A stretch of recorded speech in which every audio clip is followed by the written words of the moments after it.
Check. 1, 2, 3. The Brief. This is the D Brief. Your guide to Detroit. Your guide to Detroit's arts and entertainment scene. This is the D Brief.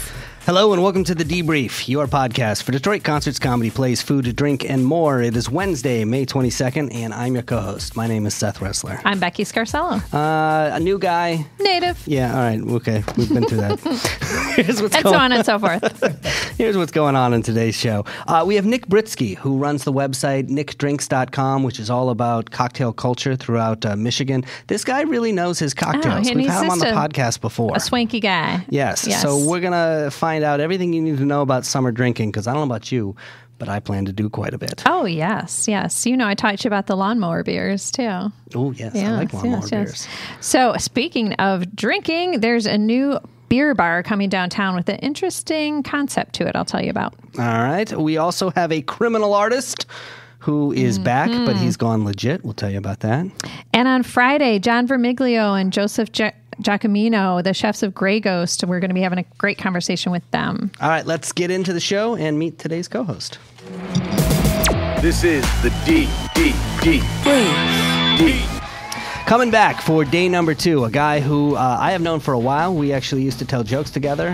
He still tells jokes because his jokes are funnier than mine. Yeah, I think he's funnier than you. Yeah. And he's going to be performing. You can actually see him this weekend. He is going to be emceeing the show for Dave Landau, who we've also had on the podcast, another very, very funny local comedian. And Connie Ettinger is going to be on the bill as well. That's happening at Mark Ridley's Comedy Castle. I need to go to that. This is amazing. No joke. Becky, I know that you don't, frequent the comedy shows. Yeah. This is one I highly recommend. Well, I like Dave a lot, and if that wouldn't get me here, now I've had the pleasure of working with Shane, and he's super fun. Yes. So, And Connie has been around for a long time. Yeah, she's very a hitter funny as well. Yeah. So Shane Dials. Sold. Yeah. Welcome back to the podcast. Yeah, thanks again. So are you excited for the show? Have you performed with Dave before? No, I've never performed with him. I've sat down with him. I've had him on my podcast a couple times. So we've sat down, maybe did 6 hours worth of interviews with that guy a couple times. So yeah, I'm really excited. But no, I've never performed with him yet. So nice. That's going to be fun. Tell me about your podcast. So I just I interview local comedians, and every once in a while I'll get a good comedian. They're all good. I take that back. I meant you're in trouble now. Sometimes we get good co-hosts, and then sometimes we don't. Yeah. No, I meant I'll get my idols is what I'm talking about. Okay. And Dave Landau actually hooked up one of my best interviews that I have. He told me a story about one of my idols, Tommy Johnigan, when they were on the road together. Tommy Johnigan helped him out in a very funny way. But from there, I was able to get Tommy Johnigan on the podcast, and he's one of my favorites. He actually writes for Man with a Plan, the Matt LeBlanc show on CBS. But yeah, so we've had him on, and we just recently had Kelly Erskine on, who is on Amazon's Inside Jokes. He made it to Just for Laughs Comedy Festival and stuff, but it's a docuseries of comedians trying to get into the festival. It's pretty nerve-wracking. I had to shut it off a couple times just because it's so... A little too close to home. When you see some of these people get declined and get rejected from the festival, it hurts. So I turned off maybe 3 episodes. You've done festivals before, right? Yeah. I did Cincinnati Brouhaha is probably the biggest one that I've done. But yeah, I've done a few. I've been at the Paul Bunyan Comedy Festival and stuff like that, yeah. How is performing at a comedy festival different than performing in a comedy club? The whole vibe's way better. Everybody that's at the festival are all hanging out there drinking. The Cincinnati Brouhaha one, that was a pretty big one. And it was pretty cool to see crowds gather. Because, people just mosey, or there'll be people at a beer tent, or you'll be up doing your set, and you'll see people in line at the tent get their beer, start walking away, hear a funny joke, and you'll see them walking to you. So It's cool to be able to see, to win people actually over and have them come up in front of you. It's I never surreal. thought of it that way. Then versus them already be sitting down in the club. It's close to street performing, but people are there to see jokes, so it's not it's something else. Oh, very cool. How did you get started in comedy in the first place? My wife actually hooked me up with with a class. It's something that I've always admired. And keeping on the thing that we spoke about the other day was the change of careers kind of thing. Yes. It's something that I thought I wouldn't be able to do, or that I just never would have assumed that I would have been able to do it. So as a birthday present, she hooked me up with classes that I took with Bill Bouchard at Joey's Comedy Club. They now have them at Mark Ridley's. But yeah, it was a good time. How many people have we had on this podcast who have come Taken through that those class. classes? Yeah, that is really the pipeline. I mean, they're really like a lot of people have just, and of course we've had Bill Bouchard on the Yeah. Joel who And teaches Joel the, Fragomeni. Joel Fragomeni, yeah. teaches the advanced class as Yeah. well. Well, cool. Shane, we're glad you're here. Break a leg this weekend and thanks. just hang out with us and have a good time. Absolutely. This is the D. Becky, let's talk about what's happening in the Detroit world of food and drink. So there's this concept. I wonder if either of you have been to the Kalamazoo Beer Exchange, the stock market beer I have. place? I've been there. You've been? Yeah. Okay. Yeah, to the Can Kalamazoo you one. tell us about it? Because I've never been. Oh yeah, it's an awesome place. It's packed all the time. But essentially, what it is that they have TV monitors behind the bar, the entire length of the bar, and they have some sort of algorithm that runs on all of the beer and all the sales that they're doing. So when people buy, so say for instance, everybody was buying Oberon for like a period of time, the stock price on Oberon would jump up from, say it was a $5 beer, it would go to $7 or maybe $8, but then that would bring the price of other beers down so that you could get like one of, like, I don't know, like a Two Hearted for $2 or something like that. And then on the hour, like every hour, they have a stock market crash, which is a red siren goes off, an alarm goes off, and all drinks become $2, and everybody just rushes the bar to get as much beer as they can. I like bars with games, like with interaction. Yeah, it's you a get good to know time. to chat with people. I want to invest my life savings into In the beer. You know, can I get options? Like Yeah, if you're yeah. a bartender, do you get? Oh yeah, no, you don't get to walk away with actual stocks. Yeah, I mean, it's just in the moment. Yeah, I had a guy approach me for maybe Bitcoin, but nothing after that. Yeah. Can I write off my losses in beer? You know, things like that. Well, no. But yeah, so there's this Kalamazoo Beer Exchange, and the owners of that are opening the Detroit Beer Exchange on Washington Boulevard in downtown Detroit. So it's kind of mum's the word on the timing and the design. They haven't been saying a whole lot, but it'll be this concept, so something new. There is actually something like this in Birmingham called the Dow. It was called the Dow Beer Exchange. Oh, that's great. But Kalamazoo Beer Exchange actually sued them. Oh. Because they are not affiliated, but they said, this is kind of really a specific thing that you're using our name, and they won. So now it's just called the Dow. Huh. So yeah, Detroit Beer Exchange, something fun to look I'm in. out for. I would totally go try. Yeah, it's a great time. It's a blast. Yeah. Oh, nice. Cool. So how do you feel about fake meat? I think if you're going to eat meat. If you're not going to eat meat, don't eat stuff that's supposed to taste like meat. I just think fake meat is super, super dumb. This is like taking a bunch of vegetables and mashing it together and calling it a hamburger. Yeah, Yes. it's like the chicken strips Right. that are really like tempeh or Yeah. whatever. Beet juice to make it look like it bleeds and things Yeah. like that. I mean, seriously. Seriously. Yeah. They do that. I just think it's stupid. What do you guys think? I'm not a fan of it. No, I don't understand the whole, like, if you're not going to eat meat in the first place, why are you so obsessed with trying to get something to replicate it? I don't get it. Right. Right. Yeah. It's like when you break up with a girl and you say you're over her and then you date somebody who looks just like her. It's like, no. Yeah. I don't have a problem being vegetarian. Oh, not at all. If you want to be, that's fine. But there's lots of protein sources that aren't meat. Or, call it an eggplant, you know? Yeah. Like I've had, for instance, shiitake bacon. So it's you roast shiitake mushrooms with like some liquid smoke and stuff, and it tastes kind of like bacon. So I guess it's like a fine line. No, that's not. But That's you not like that? bacon. That's not a fine line. It's It's a mushroom. I Right. would just say it's a It's a smoky mushroom. I think it's a branding thing. Like, don't call it bacon, because if I want bacon, I want a piece of bacon. Right. Yeah. But just call it roasted mushrooms. Yes. Yeah. I can't believe it's not bacon. Not a fan of the fake meat. I no. know. Don't be fake. So Little Caesars is testing plant-based sausage on its pizza. So you've heard of these Impossible Burgers? Yeah, I Those have. are, really popular. So it's that sort of company, meat in quotation marks. It's put to this seasoning, and then they're going to put it on the pizza. They're calling it the Impossible Supreme Pizza. This is especially stupid. I mean, because a pizza I is something. agree. Like it just, yeah. You order vegetables on pizza all the time. Right. They said they noticed this trend, like people are ordering pizza without meat. Well, fine. But it's coming from the place that sells $5 hot and readies. I know, they're not good. They're classing it up all of a sudden. I don't understand. Yeah, and listen to this. It has caramelized onions on it too. Yeah. And mushrooms and green peppers, the standard. But it's not in Detroit yet. So next week it's going to debut in select cities in the state of Washington, in Florida, and in New Mexico. And they're going to see how it does for like a month. Yeah. Well, we'll have a special alert when there's fake meat pizza here. Yeah. Yeah. And here's the ironic thing. Okay. They also just brought back their bacon wrapped pizza and their 5-meat feast pizza. And then this Impossible Sausage. Maybe they thought there was going to be some blowback on all the meat that they're coming with. They're like, maybe we should throw them up, get ahead of this. Yeah, that could be. Yeah. So let's talk about gentrification in Eastern Market. This has come up a while ago. So this is a frequent topic around here. It is in general, but in Eastern Market is especially a hot topic because the Nelsons.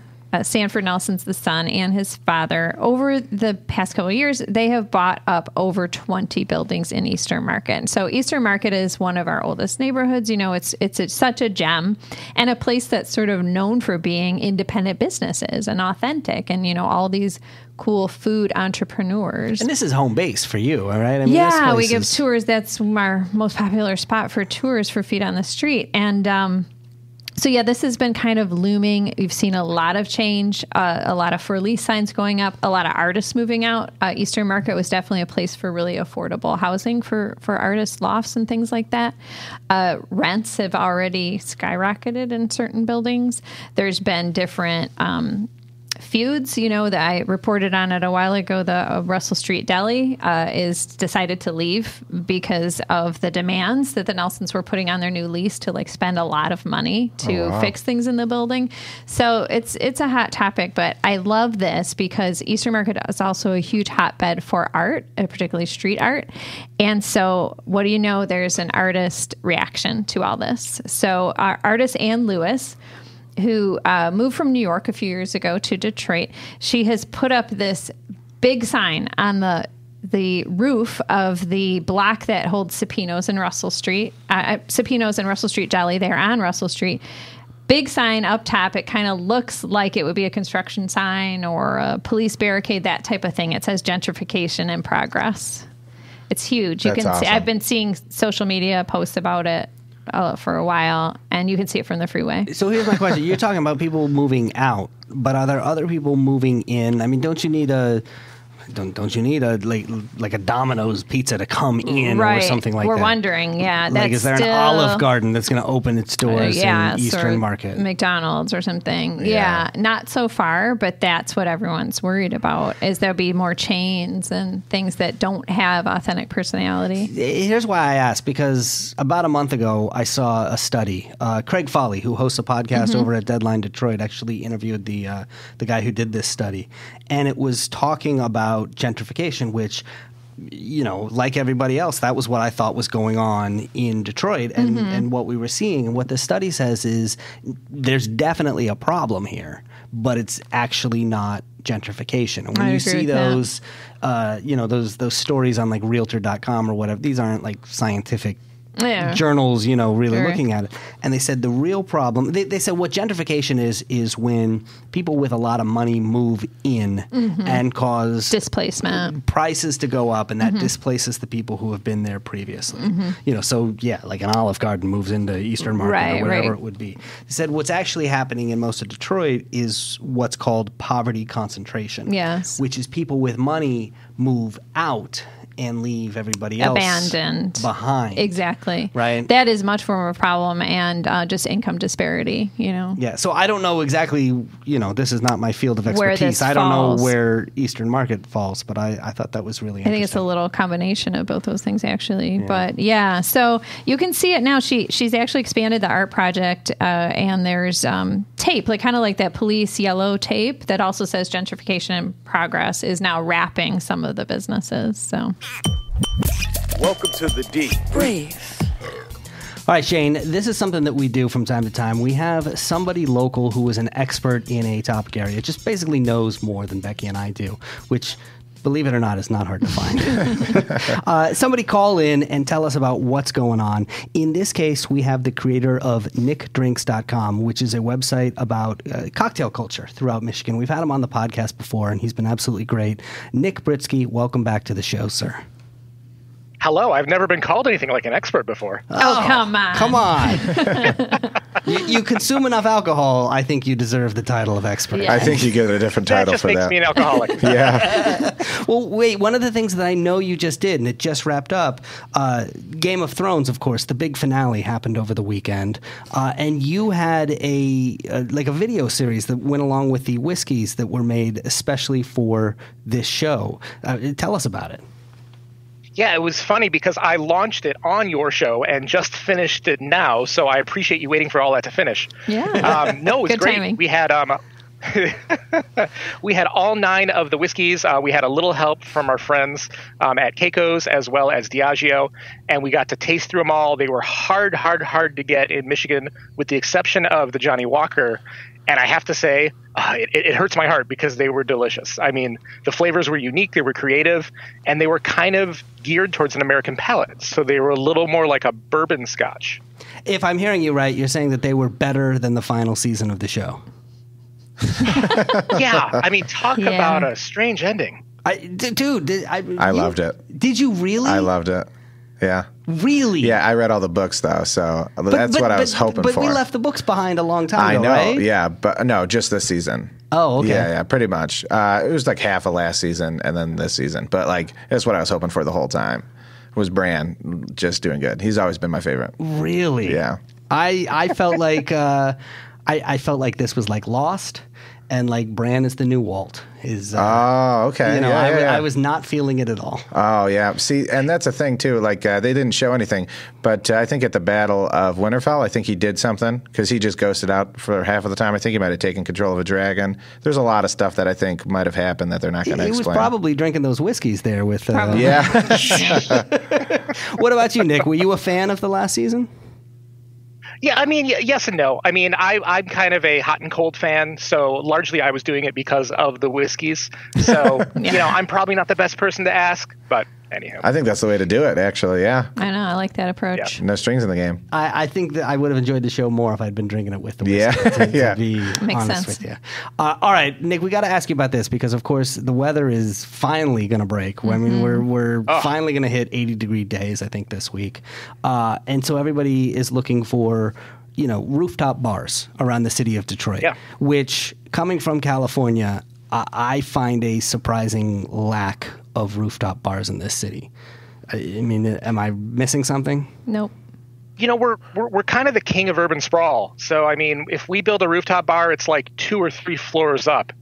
So what's really strange is now that we have this new one called the Monarch that's 12 floors up, like everyone's losing their mind. They're like, oh my God, there's like a whole other city out there. It looks so beautiful up here. Now, Becky, you've been. It is gorgeous. I did go. I got to go actually the day before it opened just by happenstance, which was super sweet. But yeah.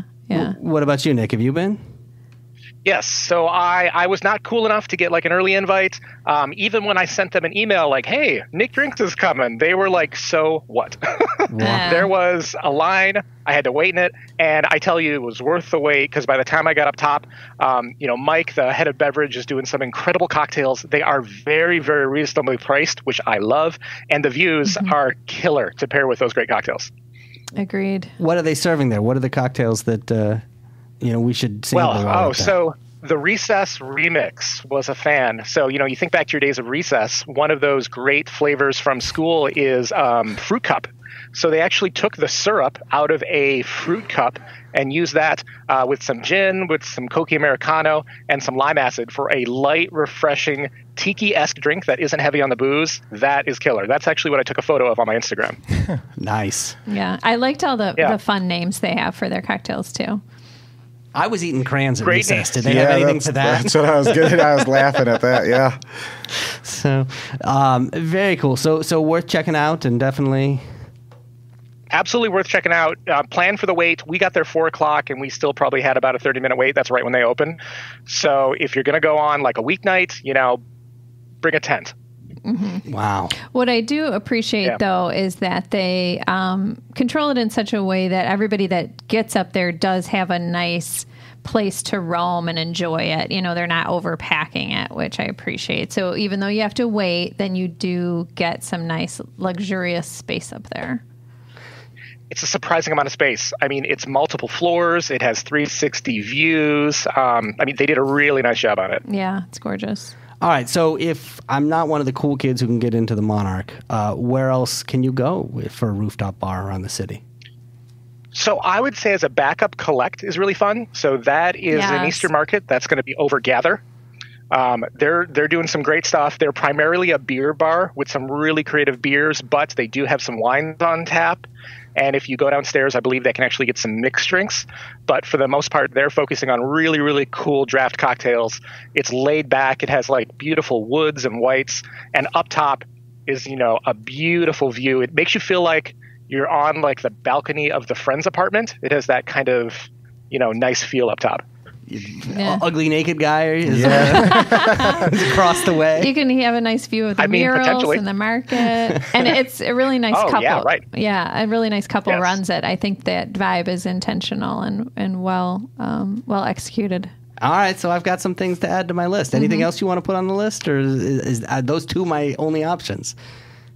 Yeah, if you're looking at downtown, that's really the place to be. There's a number of spots that are on the river from some of the old school, like the Andiamos and the Rattlesnake Clubs. If you go up to the burbs, you can hit up like Pinky's or Hopcat. So there's a couple more. We're definitely getting a little bit better in that rooftop scene. Nice. Let's talk about summer cocktails. What is going on in the cocktail scene right now?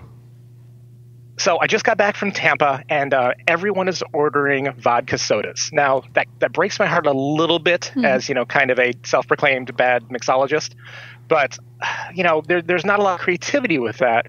So what these companies are doing is there was a, huge focus in the 90s and the early 2000s with having flavored vodkas. They are starting to reformulate those a little bit and do them with natural flavors, fresher ingredients, specifically Kettle One. Actually, the founder was just in town the other day, and they did this series of drinks called the Botanical. And it's like grapefruit and rose, mint and cucumber, peach and orange blossom, really nice fun flavors. And if you are looking for something with very low calorie, mix that with a club soda, you're golden. Additionally, there's Hendrick's is always great from that scene. Gin and tonics are nice and refreshing. Hendrick's has a couple limited editions they're coming out with, specifically the Midsummer Solstice is out, which is light. And then I'm also looking at Copper Kings, which is just down the road in Louisville. They did some limited edition gins. One has a rosé in it, which is really nice.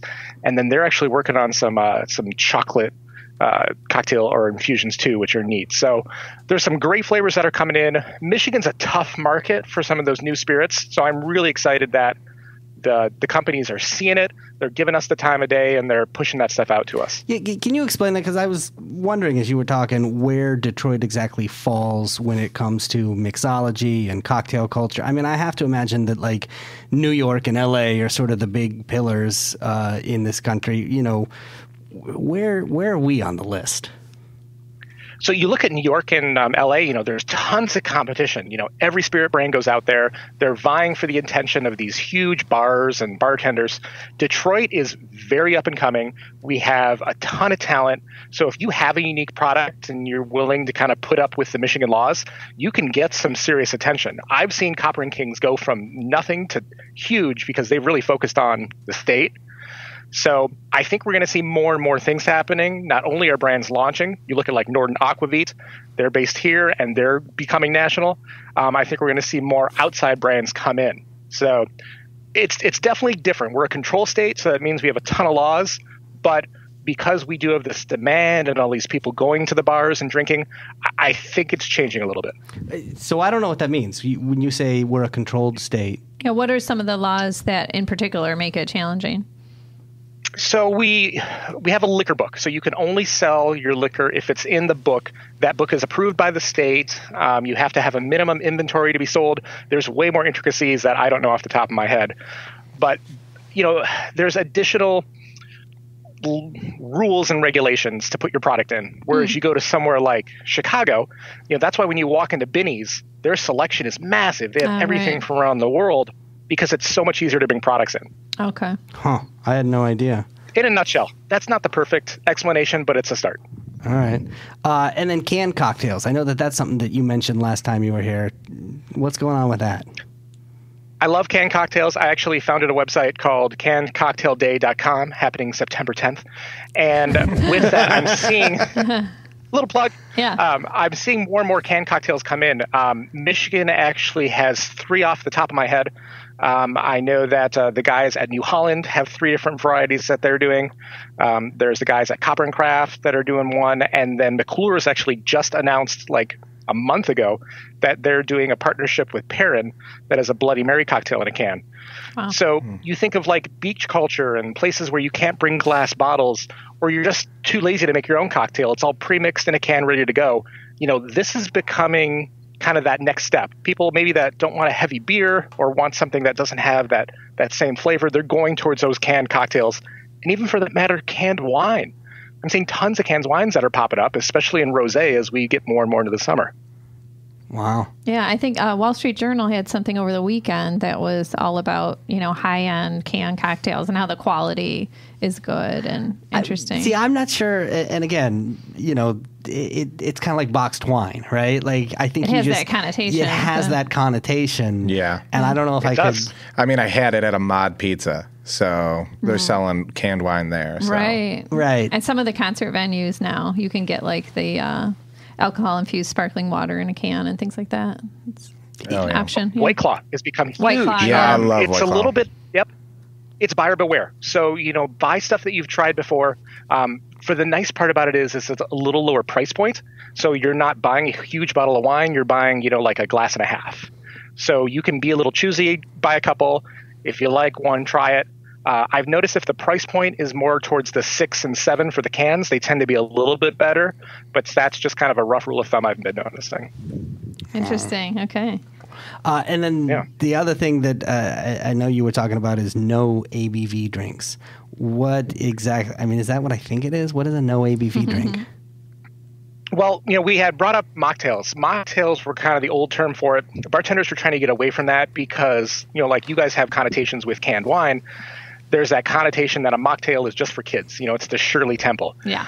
With low ABV or no ABV cocktails, they're trying to do things for people that maybe can't drink because of religion. They can't drink because they're pregnant, or maybe it's a health concern. We're starting to see this rise. It's happening a little more kind of in the bigger cities, but we're starting to see it creep into Michigan. There's a couple brands that are specifically making non-alcoholic spirits, which are kind of an interesting road. We're seeing a lot of non-alcoholic beers come back. Kind of back in the day, we had like Killian's and all that. Now we see Lagunitas actually has a hopped water. That is a really cool product. Oh, so, I just saw that the other day. That sounds cool. What does that taste like, the hopped water? It tastes like hops and club soda. It's actually really, really good. I wasn't sure I was going to like it, but I think it's great. One of the throwbacks for bartenders is to throw some bitters in club soda. So it's kind of that, you get like the base soda as your vehicle, and then you add the flavor on top of it. Huh.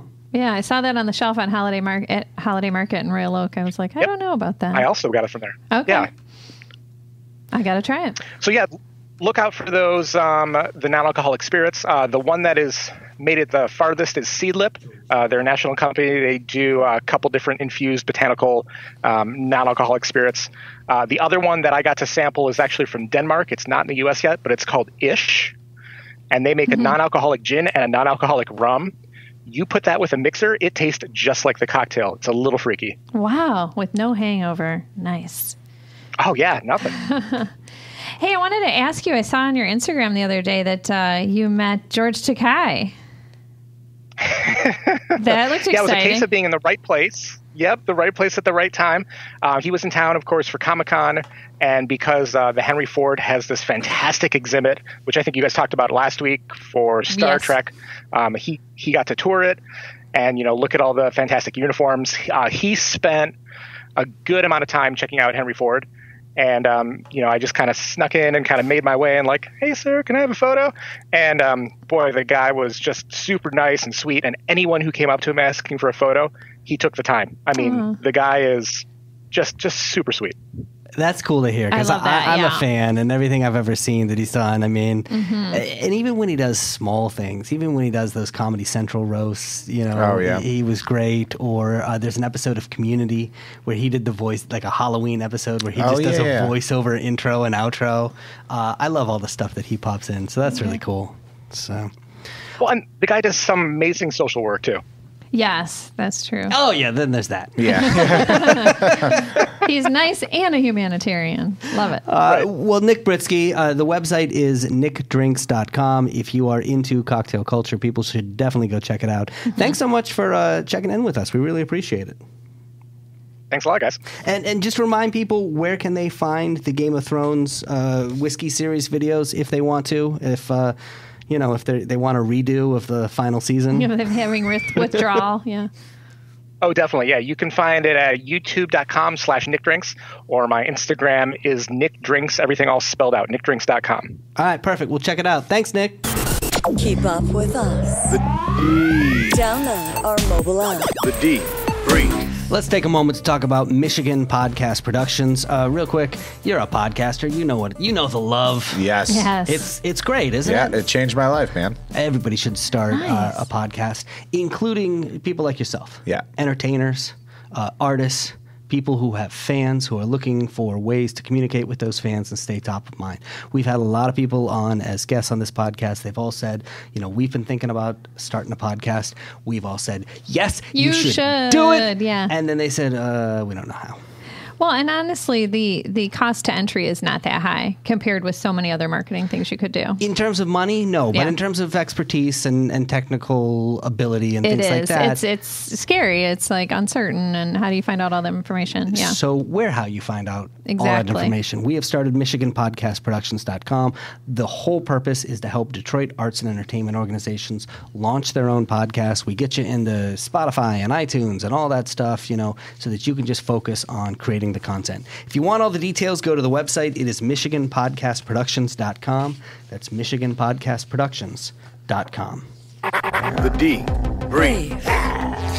Let's talk about something that I noticed this week. This caught my attention because I'm a Shepard Fairey fan. Me too. I'm not going to say I know him well, but do you know who Shepard Fairey is? The Hope guy, right? The Hope guy, yes. So the the Obama poster that says Hope on it, he's the artist that did that. He also did the Obey with Andre the Giant, a bunch of other stuff. He's got the big mural on the side of One Campus Marshes here. Exactly, the red, yellow, white one, yep. Right, which is going to disappear at some point? Well, they're expanding the building, so it's going to become that exterior wall that it's on is going to become an interior wall. So, yeah. So he's been through town a couple of times. But years ago, the story is that while he was here creating some of his art, he said, some of my art might just show up in other places that I'm not getting paid for, too. And sure enough, a bunch of the Obey stuff shows up painted all over town. And he got into some trouble for it, right? I mean, they went after him. They were trying to... Yeah, it was an interesting time in Detroit's, recent history that things were still being figured out. And, did they need an example of somebody to point to for doing the wrong thing? What was the wrong thing? This was before a lot of the street art that we enjoy now was prevalent. So there was this what's endorsed, what's not. So I think they really just chose to make an example of him. Shepard Fairey, a victim of the broken windows theory. Is that exactly what we're saying? Right. Exactly. So they charge him with vandalism. The charges were eventually dropped. And now he is back, sort of. There are 20 billboards around the city. This is something that the Detroit Library Street Collective Gallery has brought him in to paint these or put up these billboards. Not exactly. Yeah, the Outfront Media partnered with him to do kind of this campaign. Yeah. So have you spotted any yet? I have, because actually my friend Matt Martinez, who was a co-host with us, the trombonist, he actually alerted me to it because we're both from downriver, and he sent me a picture of one on on Dix, just off of 75, the Meyer in Lincoln Park, which is where I grew up. And fun fact, the community center across the street from this billboard now is where I took swimming lessons as a kid. So he pointed out to me. And that right there is as fun as our facts get. I know. That is super fun. Funnest fact we've ever had. I know that will make your day. It's an adorable fact. But yeah, so he tuned me into this, and then I started researching it. So yeah, I've made it my mission to kind of like seek them out. Yeah. So there's 20, but only 5 designs. Okay. So you got to find them all. Yeah. So I did find one also on the Davidson. If you're heading westbound, right past the I-75 entrance ramp. But it's very hard to take a picture. I was driving face forward, but holding out my phone, like just snap. Oh, you're the one. Yeah, I know. Yeah. I know. It's bad. I try not to do that, but I did. And I'll put it up on our Instagram. I'll put up that one. Becky's last photo before she died. No, I was glad I didn't get in any accident. But no, it's actually not that blurry. I was kind of proud of myself. Well, if you want to know where they're posted, they're popping up on Reddit. That's where people are. Sure. Oh, okay. It'll that go. Makes sense. Yeah, it'll go gangbusters. But I do have a question for you guys. If Shepard Fairey were to make a poster with your face on it, and there were one word underneath, and hope is taken, what would it be? I got 2 words came up, and that's just do-over. Aw, are you all right? Yeah, no, I'm fine. I'm fine. It's just help. there's constantly I'm an idiot. I have there's a number you constant can stuff call that after I the show. Yeah, no.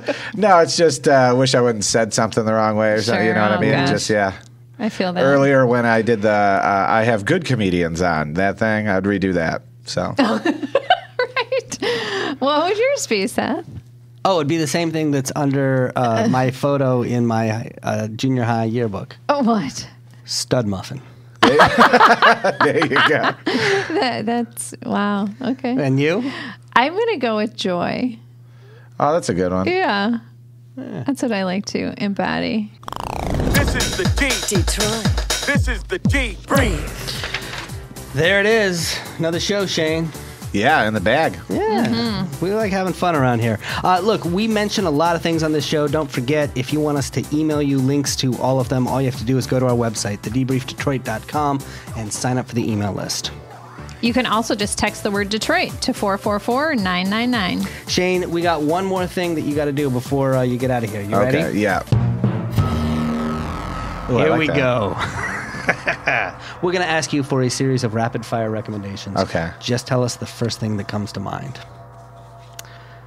Starting with this, I know you're a comedian. I know that means that you spend a lot of time in dive bars at open mics. Yeah. Do you have a favorite Detroit dive bar? LJ Sweethearts.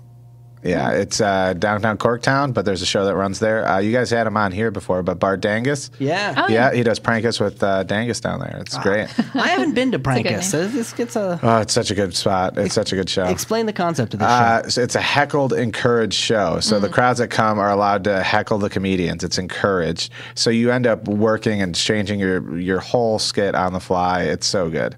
We should go down just to heckle. That Yeah, you sounds fun. should. It's a great time. It's Monday nights, though, isn't it? Monday nights, yeah. That's when we record. Cool. Yeah. Oh, All right. look at Do you have a favorite place to go on a romantic date? that. Let's see. The first thing that's coming to mind, because it's just the last one that we went on, it wasn't so much romantic, but it was just a heartfelt time. But we went to Urban Robin in Detroit. I don't know if you guys have been there. No. What is that? Oh, it's very like nice, authentic ramen restaurant across the street from Hopcat in downtown. Oh, yeah. Yeah, and the wait is like crazy out the door, but they do fresh noodles every day. They have to close down for 2 hours from like 3 to 5 to open back up for the afternoon shift where they make fresh noodles and everything. Each dish is made specific. It's so good. I think that's an outpost of it started in L.A. I think so. Yeah. It was really good. Nice. Are you a beer drinker? Yes. Do you have a favorite Michigan beer? Soft Parade. Okay. Shorts. Yeah, it's Yeah. shorts. Yeah. It's a good one. Yeah, it's a fruity one, but yeah. Well, That's so all are right. We you. don't judge. Yeah. We're fine with it. It's a good summer beer. Yeah, it is a good summer beer. Yeah. I'm a big fan.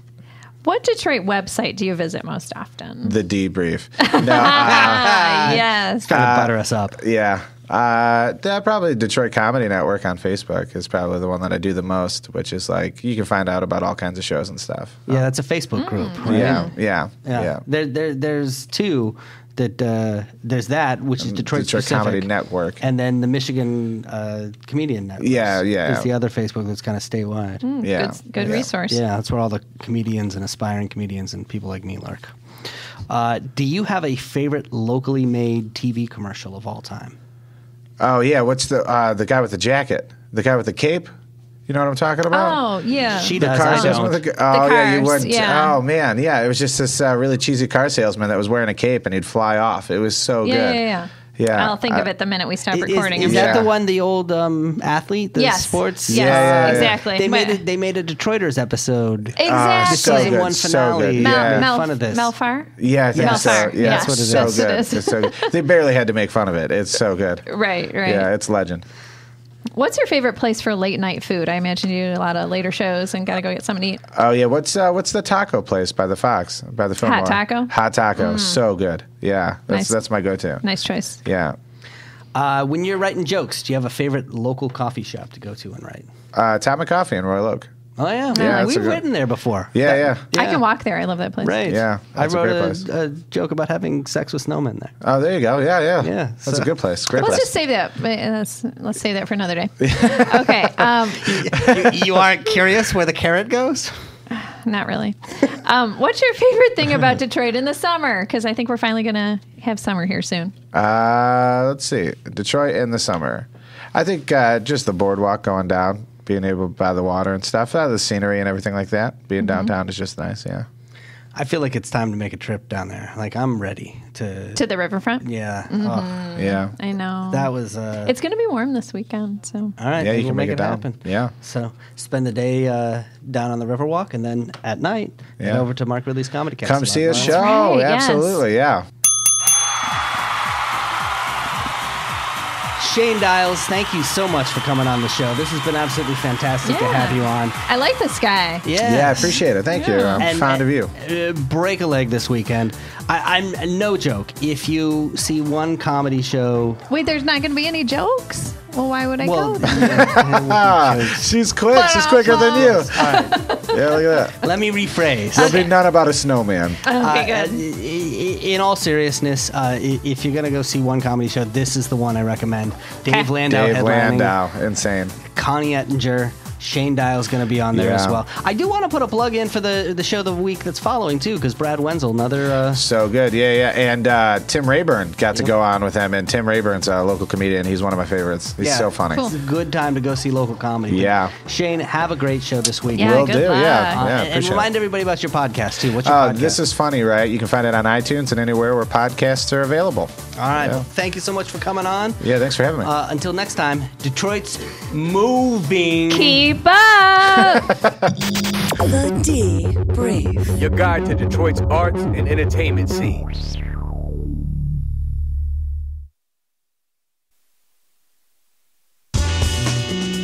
Hi, Craig Foley here. If you're listening to the Debrief podcast, well, I've got two things to say to you. One, you have impeccable taste.